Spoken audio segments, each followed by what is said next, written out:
Hi everyone, welcome to my channel. And today I will make an introduction, a video introduction for the video to come about my experience. That I told you earlier in Catholic institution. So this is the now the better part, I think. When I the better part, I don't know if it's the best part, but it's better, was better than what I experience in the dormitory of the girl. And okay, so I will try to go in the the context in general. So why did I find, what my parents sent me to a boys dorm with my brother.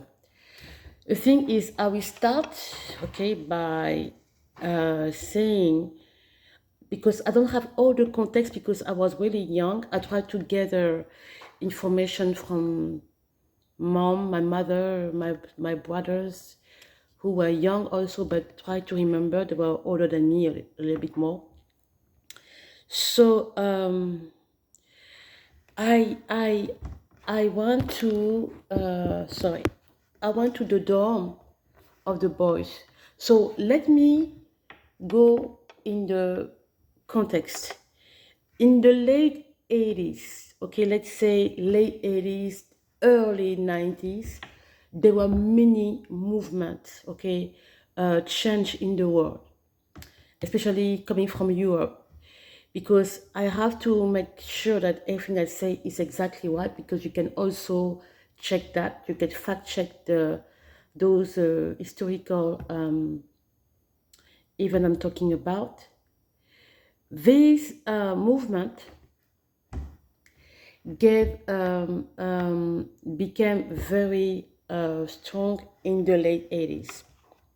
If you remember, there was 1989, I think November 1989, the Berlin World Fair. So it was a change completely when it comes to the world. It was the wall of Berlin. When it fell, it marked the beginning of a new era and the end of Cold War, in a sense. Okay.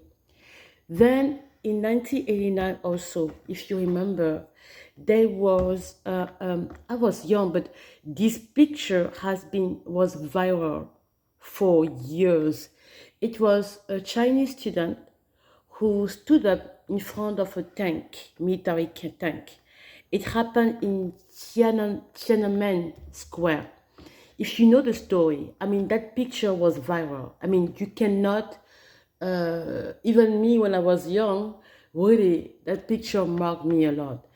And the Tiananmen Square, there was a resistance, like an uprising and stuff like that, from students in China because of a desire for democracy. Yeah, that was the thing.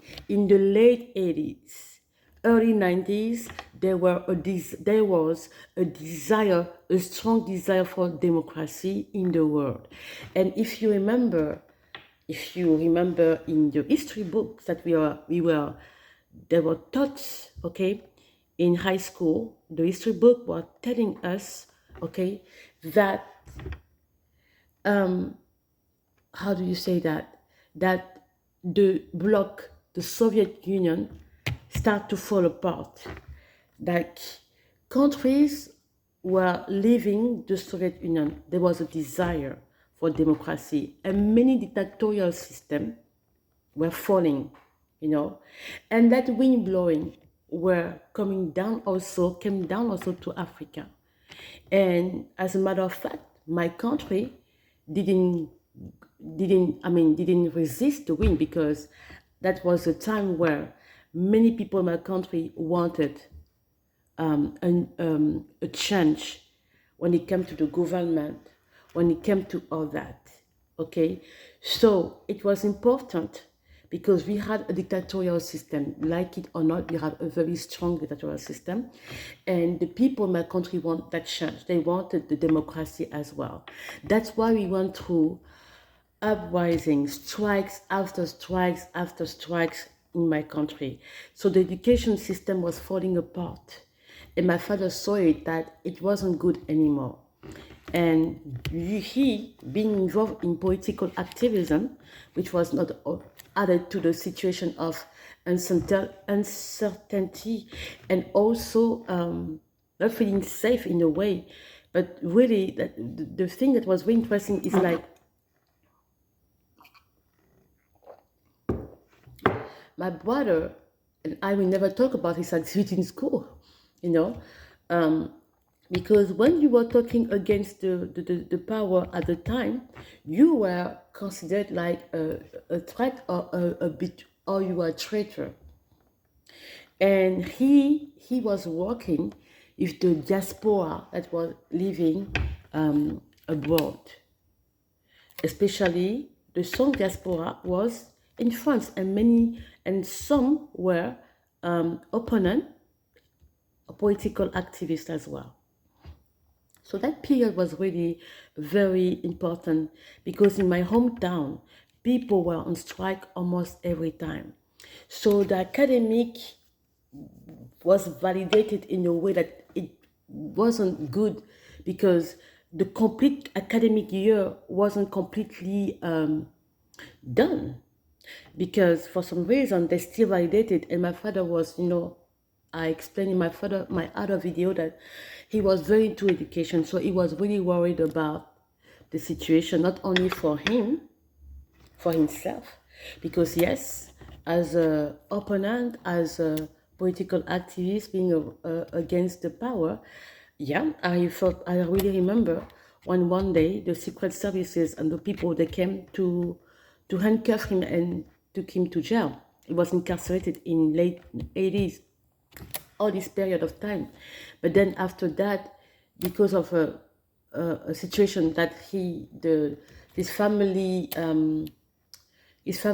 line, okay, his uncle, one of his uncle, went to ask, beg the president in a way to release him and all this and all that. But here it didn't stop my father to keep going, but because my father is someone can be stubborn at time. But then he was still interrogated to secret services. It was like almost every time. You couldn't escape because the job he was doing, being the flight crew, like when you are a pilot, okay, you land, he landed, you land. The passengers, they leave the plane, but you cannot leave the plane anyhow. You have to finish everything, all the report, the hours of flight and stuff like that. So all this time, the secret services can be waiting for you down. They were waiting for him down at the plane. So when he was packing his luggage and all this, when he was coming downstairs, they just say, "Sir, follow us. We have more questions for you." And he was often going to explain his activity and what he was doing. It was a moment, it was a time in my life that was kind of very important in a way, because I was young, maybe very young. I wasn't really like a teenager. Maybe at the time I remember seeing him talking with, when we were traveling, talking with in France with many people of the opposition, even from other African countries. I remember we met a man from Guinea Equatorial who was an opponent and he was living in asylum. And you have people living in asylum for some reason. So there was this movement going down there. I remember in my hometown, they burn places, they burn the people start burning stuff around because it was like enough is enough. We want to change. They had later on national conférence nationale. We say that where all the people were coming to talk with the president. You have the religious, you have all the people, the civilians, you have everybody, everybody, the opponent, the opposition. They have a national conference, okay? So before the national conference, I think we were gone. So what happened is my father, who was into the world of politics, okay, he was I don't know if I could say invited, but he was away invited to Dakar, Senegal. At the time, the president was Abu Diouf. Okay, Abu Diouf was the president at the time, and I think he organized like a conference.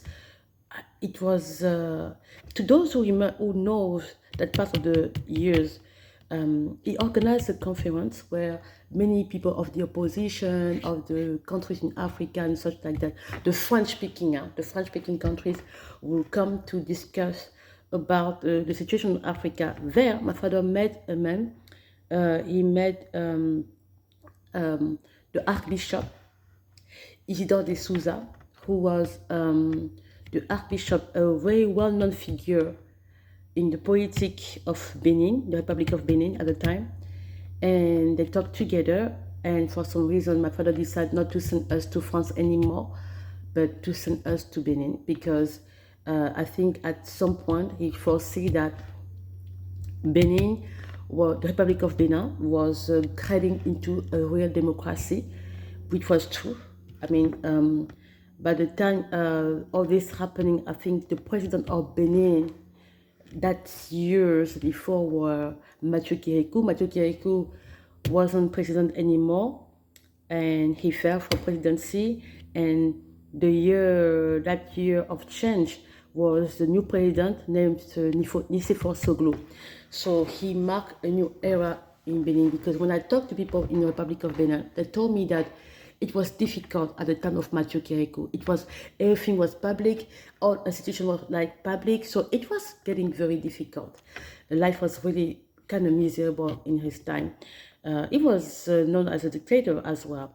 But then Nicéphore Soglo came, he became the new president at the time. So when we went there, Nicéphore Soglo was the president. I don't know if you can hear me because I don't have the microphone. And that's what happened. So my father decided, okay, that with Archbishop de Souza, Archbishop Isidore de Souza went around the world to talk about democracy of his country that was now, because the Republic of Benin was an example of the transitional democracy when it comes to French Africa. Okay, so that's the thing.